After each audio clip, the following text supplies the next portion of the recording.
Hi, everyone, and welcome to the Private Practice with Soul podcast. This is the first podcast for counsellors that just don't align with the traditional approaches to business and that want to use their spiritual gifts, talents, and interests to create, you guessed it, a private practice with soul. So, look, leave it to me to provide you with everything you need, including strategies that you can use to increase your income, reduce your workload, and of course, increase inquiries and referrals to your beautiful soul-led private practice. I love it so much. If you haven't done it already, grab your journal, grab your pen, and let's begin. Good morning. Welcome to another episode of the Private Practice with Soul podcast. I'm your host, Brooklyn. So pleased to be here, although it is flippin' freezing this morning. I woke up and I looked outside. I came into my study because, the desk faces the window now, which is like really cool. And I feel like Snow White, like I'm connected to nature. It's bliss. But I opened up my curtains and I couldn't see anything. The fog was that thick. And I thought, oh, that's why we're so cold. But it's all good. I've got a cup of hot water with some lemon in it here since I've given up coffee. I gave up coffee when I was sick. And I don't know, I can't even look at coffee at the moment. I'll probably go back to it at some point, but not now. And Gabe is here with me.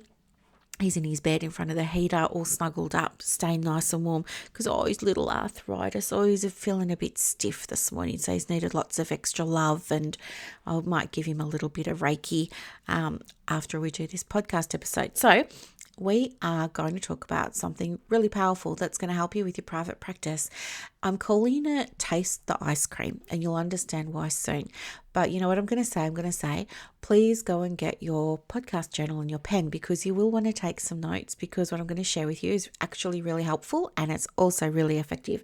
So while you go and do that, and I know you can't do that while you're driving, but while you go and do that, I will just keep everyone else entertained for a minute with what's going on in the groups. So I just wanted to share with you something I wrote in the Counsellors Connect Australia group this morning. So I was awake last night because of the rain. And I was thinking to myself, what do I want to do here? What do I want to talk about here? And what came through was this, I don't know, it's like we've got membership bodies, say ACA and PACFA, and when you look at their membership levels, one of the ways or one of the components of you moving up the levels is with your education. And that really got to me because I know, and I know many of you also know this, but what bothered me about it was, level of education in counselling has very little to do with how effective you are as a counsellor. And then the more I looked at it, the more interesting it became because I also saw that, there's language now creeping into some of the membership bodies. Like I think it is PACFA. They have what's called a clinical membership. Now, I'm not sure, that's not true, is it? Well, I guess what I can say is I feel like, and it's only my opinion, but I feel like some of our member bodies in counselling are trying to appropriate a model of membership from psychology. And the problem with that is it's misguided because counsellors are not psychologists. There is no point, and it doesn't make any sense to try and use a membership model that works in one community and putting it over in a very different community because the reality is we are different. It makes sense in membership bodies like APS, like the Australian Psychological Society, or AAPI, that's the other one that's since emerged in psychology. It makes sense for them to have membership levels based on education because of the work that they do. So psychologists are responsible for doing things like assessments, diagnosing, writing up the reports, interpreting raw data from, assessments, disseminating that, all those kinds of things. And that requires a high level of skill. And so, yes, it makes sense that education is part of the pathway for psychologists to move through different levels of membership, if you like. But it's not the same in our world in counselling because we don't do any of that stuff. So it doesn't really make sense. So that got me sort of feeling a bit like protective, and I really wanted to write something that was going to, I guess, speak to counsellors, but I wanted it to be written in a non-emotional way that would really resonate, but also empower them. And so what I wrote was this, and I just shared it about half an hour ago. It's only short. I'll read it out to you. And I posted it in my group, Counsellors Connect Australia. So it's called A Message for Diploma Qualified Counsellors. And it goes like this.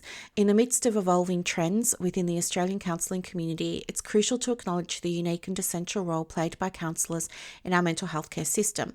Recent shifts in membership models of peak bodies have left some feeling marginalised, particularly diploma qualified counsellors who have found themselves with diminished avenues for support and recognition. These changes mirror the hierarchy often found in psychology organisations, which might not necessarily apply to counselling. Counselling is not a mirror image of psychology. Our work does not focus on diagnosing and treating, but rather facilitating personal and interpersonal understanding throughout the lifespan. We work on building therapeutic alliances, not issuing diagnoses.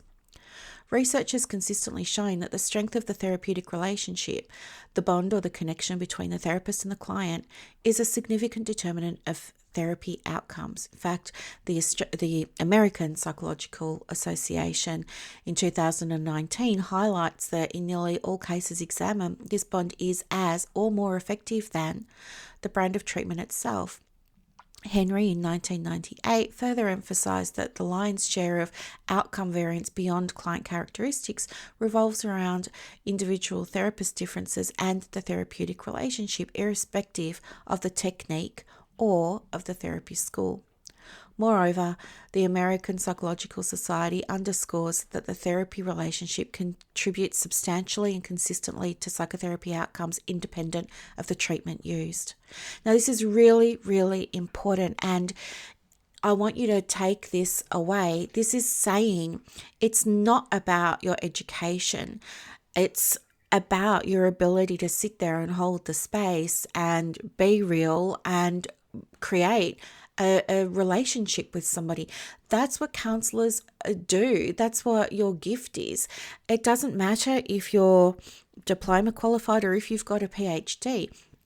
It's very different to psychology. In psychology, you need to have master's degrees and extra supervision in order to do the job of being a psychologist, which is things like, and it's not only these, but things like assessments and diagnosis and report writing.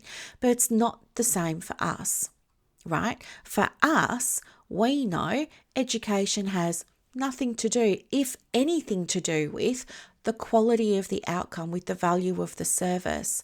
So hopefully you would think that the two peak membership bodies would understand and know this and be creating a model of membership that was not recognizing level of education as meaning, well, you must be better so you can go higher up. It's nothing to do with that in our profession.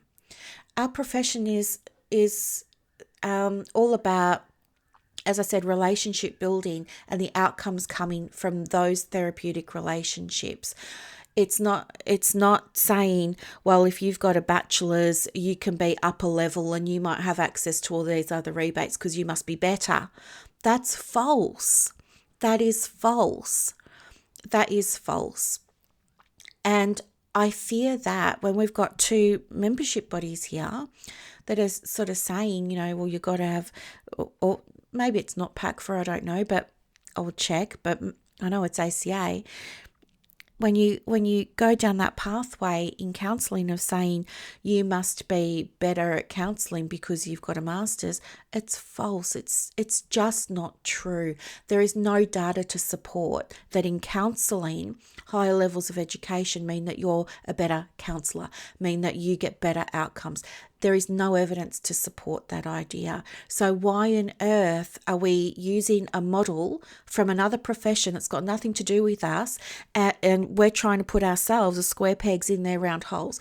It doesn't work. And what happens is it feeds things like imposter syndrome, because now we've got counsellors who are very good at their jobs, who've got years of experience, now being told, well, you're not good enough because of your level of education.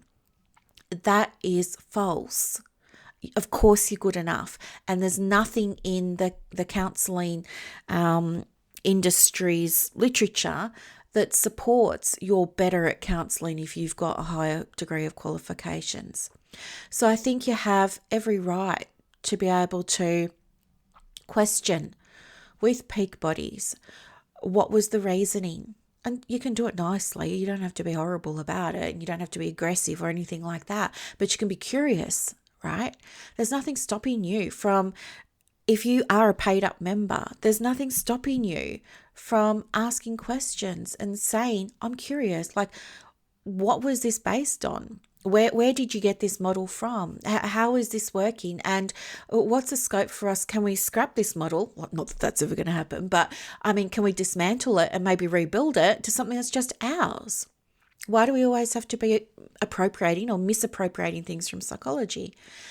Counsellors are not psychologists, and counsellors will be the first ones to tell you that. Yet we've got organisations here that are now using words like clinical, and over in the ACA they were talking about, the science, and this worries me because it's like we're trying to, well, not we, but it's like some leaders in our community are trying to steer our ship towards the science and the clinical and all of this sort of stuff. And it feels like this is what they think is required in order to get onto Medicare. And it doesn't sit right. It just doesn't sit right. And it's certainly not representative of what all members want.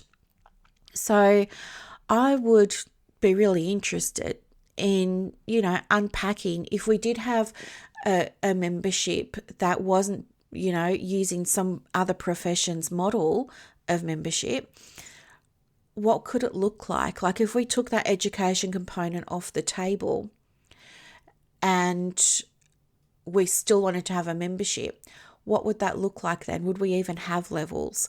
Or would it just be, when you come in and you join, we're all on the same level? I think membership is important because it gives you a sense of community and belonging. It gives you accountability. It gives you a code of ethics. It gives you a code of conduct to work by. It gives you guidelines and all those kinds of things. But memberships alone don't make you a better counsellor, and education doesn't make you a better counsellor. So to continue, this underlines a crucial truth that all counsellors should take to heart, and I want you to take this to heart. Please, your worth and your effectiveness are not solely tied to your level of formal education or membership status with a peak body. They're just not. The therapeutic relationships that you cultivate with your clients is a potent and essential force in their healing journey. So to all our diploma qualified counsellors, I want you to know, please, and believe me when I say your work is incredibly valuable and effective. I want you to continue to stand tall in your role as a counsellor. Despite the trends and changes in the profession, please remember that your impact is felt deeply by those that work with you, and your contributions to their well-being is profound. So let's continue to advocate for the recognition and respect our profession deserves, and remind everyone of the power and importance of the therapeutic relationship in mental health care, because it is so important, right? So anywho, I just wanted to share that because I'm aware that there are a number of diploma qualified counsellors that are feeling displaced and disenfranchised at the moment because of the education. So that's why I'm saying this for you today. Your education does not make you a better or more valuable counsellor. Okay. And hey, look at me. I've got a PhD and I'm not even a people person, like I'm autistic. I have issues with creating friendships. I'm not great at keeping conversations going, I'm okay. I was okay in a psychology role working with my clients, yes, because I was doing the diagnosis and the treatment and the manualized approach and this and that. But, working in a counseling space is very different. It's not so cut and dry. It's not so cookbook. It's not so you got to do this and then do that and then do this and then do that in order to get this response or this outcome. Counseling is about the relationships, right? So you can have people like me who have a PhD who aren't that great with relationships, but I would get told, oh, hey, you're amazing. You should be on our top level in the membership body. But there are people that I know that don't have a PhD, that do have a diploma, and they've got years of experience, and they're fantastic at building relationships. They're amazing at it, and they do an amazing job. They're heaps better than me, right? Your education has nothing to do, counsellors, with the work that you do. So please, I know it's hard for you to believe it because of what's happening, but this is the truth. And you watch, the pendulum's going to swing back sooner or later. It will have to. Okay. Now let's get on to the juicy part of today, right? Which was the bit that I'm calling taste the ice cream. And the reason that I want to share this with you is because I heard it recently meaning the last couple of months. And it never went away. It was just something that resonated with me so deeply. And I thought, yeah, I've got to share this with you and relate it to private practice. So what it is I want to talk with you about how to, create success in your private practice and why you might be feeling like you're doing all the things, but you're not seeing the results yet.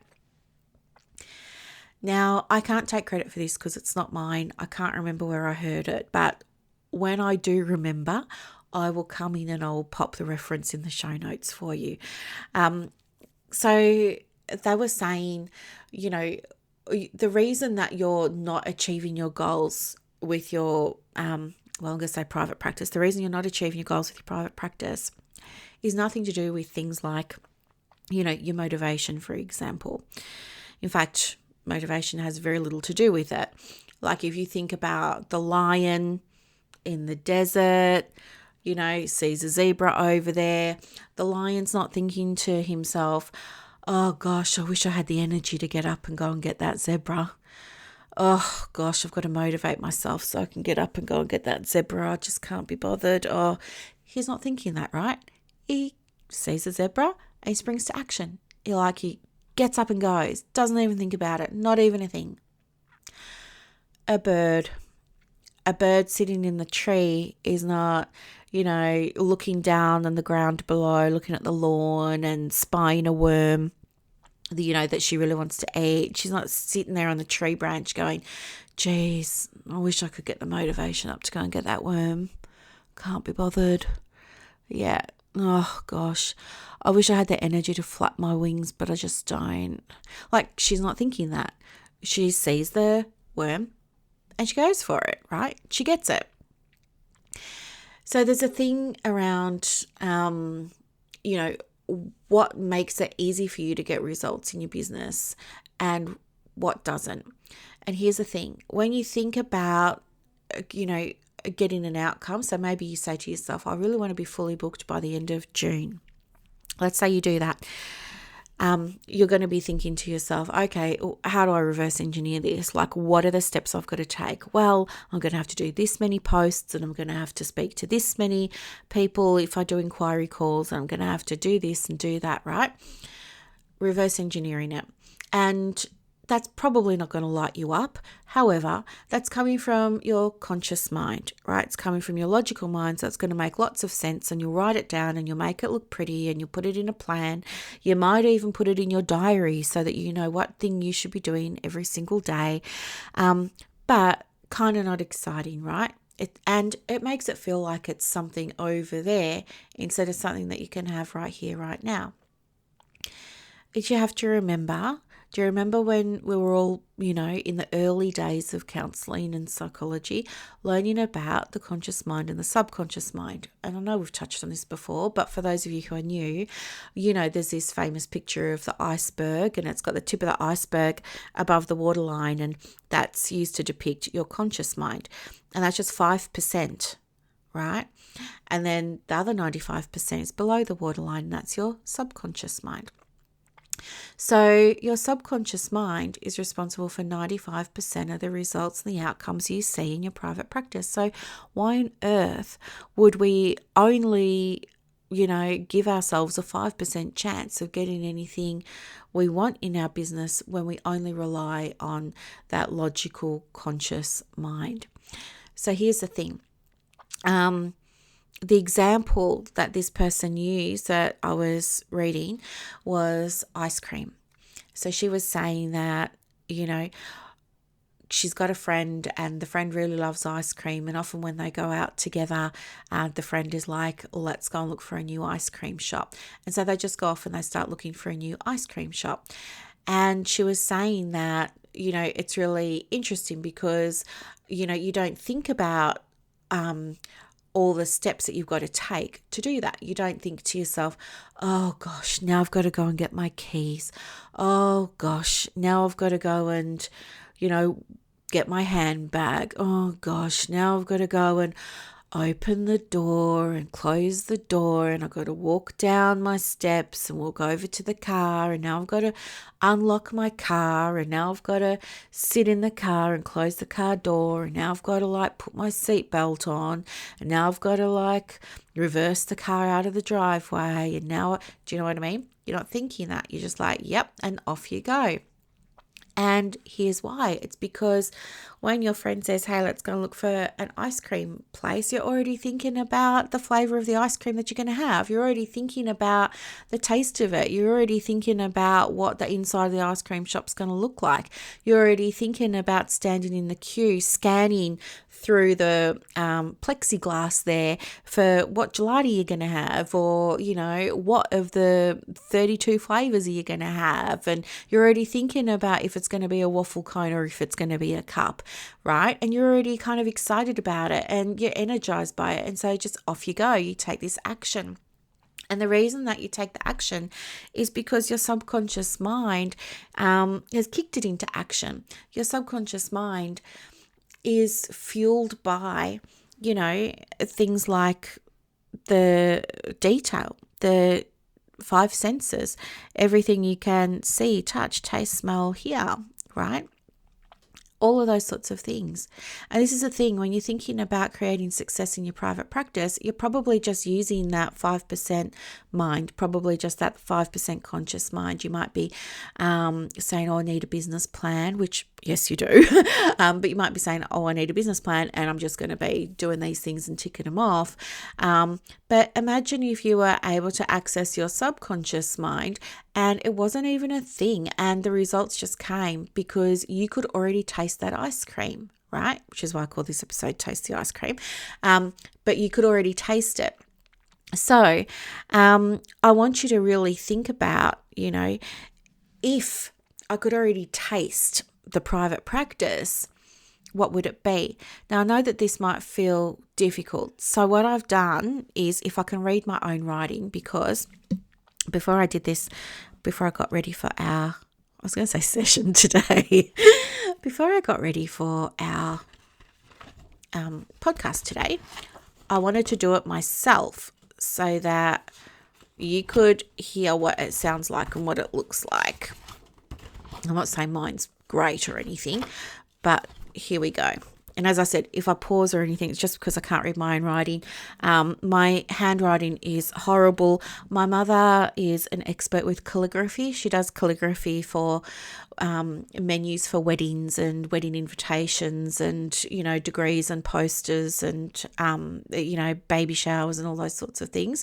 And she's just amazing at it. And then she sees my writing and she just, she's like, oh my gosh, how did your teachers ever let you get away with this? But anyway, so this is what I journaled when I asked myself, what would it be like if I was tasting the ice cream in my business? So I said, I'd be feeling complete freedom and I'd be doing all kinds of things. I'd be back to traveling. I'd be going overseas. I'd go to Bali for a quick holiday. I'd get loads of massages. I've got something, I can't read it.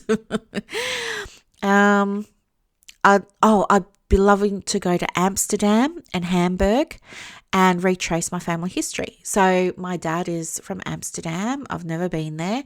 And my paternal grandfather and all my paternal aunts and uncles and everything are from Hamburg, and I've never been there. So, it would be amazing because I would have the flexibility, I would have the time, I would have the income, I would have set my business up with really good monthly recurring revenue, all those sorts of things would be set up so I could do all these things. I could go to Amsterdam for 6 months and still run a successful business. I could go to Hamburg for the other 6 months and still run a successful business. I get rid of all my storage costs. So, when Mum and I lived together, I think you know the story. We were going to sell both our houses and use the money to go and buy a big piece of land and build 2 little houses on it so that I could look after her, but she could still have her independence. And then what happened was I sold my house, and then she decided she didn't want to sell hers. So we live together now. Anyway, so then my whole entire house is still in storage like 2 years later, and I'm paying $300 a month for that. So I'm like, I wouldn't have storage costs. I could finally finish doing some renovations to this house. So I've done loads of renovations to this house, but there's still so much more that I want to do to make it a really nice place for my mum and for me and for Gabe. The spa area at the back is still a work in progress. I'd love to finish that off. I'd love to, render the house. I'd love to get the gardens landscaped differently, stuff like that. What else? I said, I'd put great big French doors on my bedroom windows. So I'd replace my bedroom windows with these great big French doors that would then open out onto the paved area in the backyard, where I would have a really beautiful cane outdoor setting with a glass top, and have all these beautiful cane chairs with all these beautiful boho kind of cushions on it, everything in sort of whites and greens and stuff like that. And I would use that space to go and, just chill out with Gabe, or even I could take my laptop out there and do some work, run my coaching sessions from out there, and just be like really outdoorsy and connected, and it would just feel like so great and to be in the fresh air. And then I said I would be seeing increased savings in my bank account. My savings would be growing every day, and that's important to me because it will give me even more peace of mind, and I love peace of mind. And I will just be loving checking my bank balance every day, seeing it increase on the day before. And I would be sorry, I'm just trying to read my writing. What else have I said? I'll do less trading time for money with my business. I'll be selling more digital products. And and I'd be seeing, what else have I got here? Something I've got just because I wanted them. Yeah.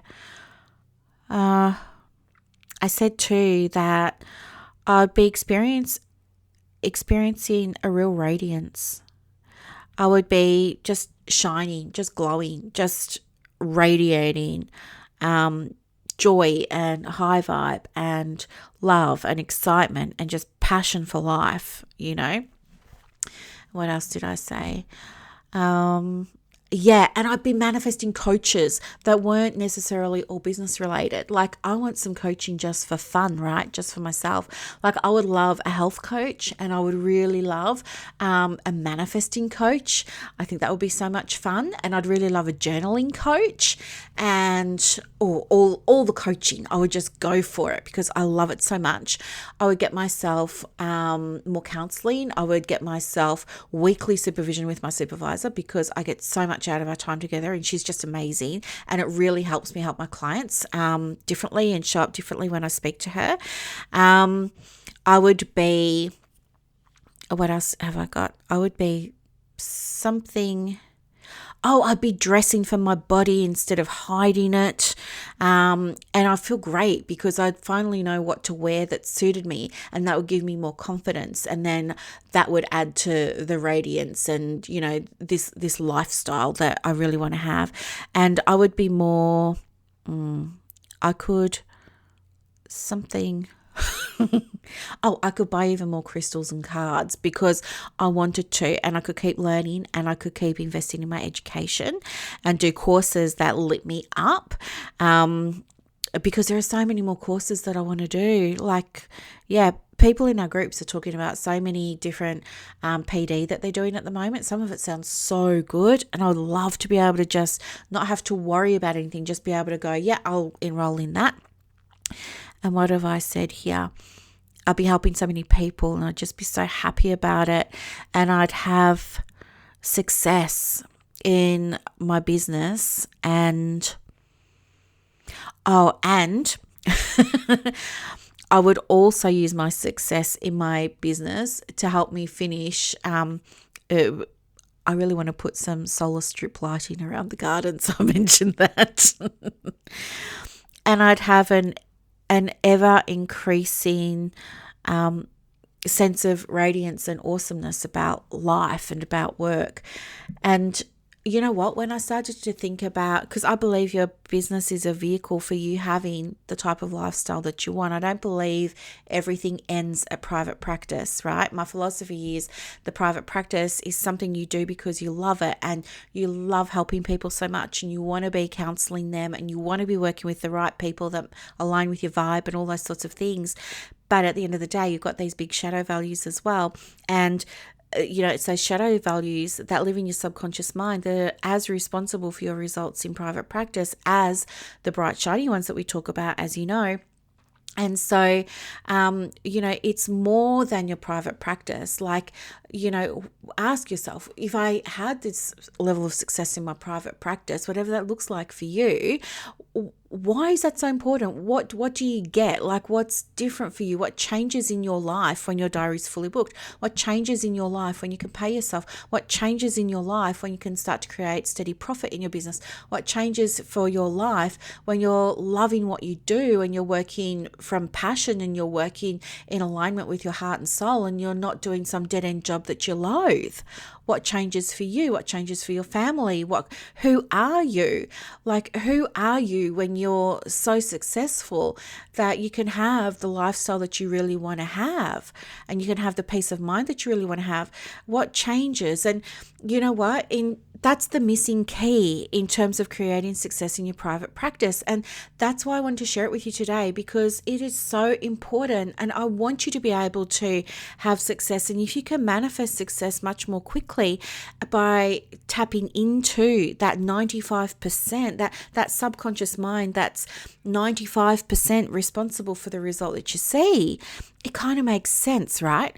So what I'd love for you to do is journal on this. If you were tasting the ice cream in your private practice, and you don't have to share it with me, you could hear there, that was just... The reason my writing was so messy was because I was in the bath when I was doing it, right? My office is the bath in the afternoon. I go in there and I catch up on, I'm in some group coaching programs, and they're done overseas, so I never get to attend the live. So I've always got to watch the replay. So I sit in the bath and I listen to the replays. But I take my journal in there in case I get inspired and stuff like that. So my writing was so messy because I was writing on an angle, so my pen and my book didn't get wet and everything. So I'm sorry for the pauses. But, what I experienced was when I was writing about tasting the ice cream in my private practice, I felt the energy shift, and I felt myself get excited, and I felt myself get... motivated, and I was like, yeah, right, I'm gonna do this. It's there, I can taste it. And this is the thing, when you can taste it, it makes it so much easier for you to take the steps and to take the action that you need to take in order to create the things that you want to experience in your business. It's so much fun. It's so much fun. And I would love for you to try this exercise yourself. The journal prompt would simply be something like, if I was tasting the ice cream in my private practice, what would that be like? What would it be like? And don't judge yourself. Like you heard there, like, of course I want to help people and of course I care about my clients and all that kind of stuff. But there's also this other drive that compels you in your private practice to get results. And for me, it's things that you heard there, like freedom. It's so important to me. I'll be interested to know what's important to you too. I just wanted to share that with you because I feel like it's so powerful. And if you're someone who, you're saying, oh, I had these goals for this financial year and I didn't meet them, I want you to try this because you know what? You've still got time. It's only the 3rd of June. You've still got time to set a financial goal for yourself.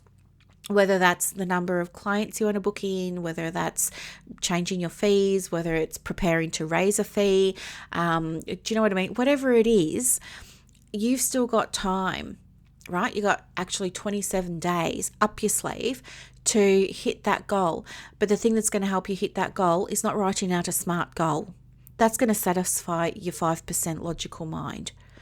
But you've got a whole other 95% there that's ready, that's going, that's revving her engine, that's ready to go. You just got to feed it some juice. And the juice is going to be tasting the ice cream. I know, it's so cool, right? I love it so much. All right, well, I will let you go. I hope that you have a really great Saturday. I don't know what I'm going to do. I did take Gabe for a little drive down to Hastings yesterday. So Hastings is my old haunt where I used to live. So we went down to, there's a little marina and a jetty there, and we sat down and, well, we tried to sit down and we looked at the pelicans for a few minutes and then we turned around and we came home. But it was nice to just have some quality time with him. I don't really know what I'm going to do today. I'm thinking I might like to go for a little drive, maybe down to Sorrento. Sorrento is a little beach area down here. It's probably, I don't know, I want to say maybe nearly an hour away from me. But it's a lovely drive. And when you get down there, I get really lovely food, usually a chicken wrap or something like that from a lovely deli, and then go and sit down by the back beach and just eat it and just watch the waves and it's just nice. It's just really nice. So I don't know, maybe I'll do that a little bit later. What are you up to? I hope that you have a wonderful weekend, whatever it is. And thank you so much for listening to another episode of the Private Practice with Soul podcast. Bye for now.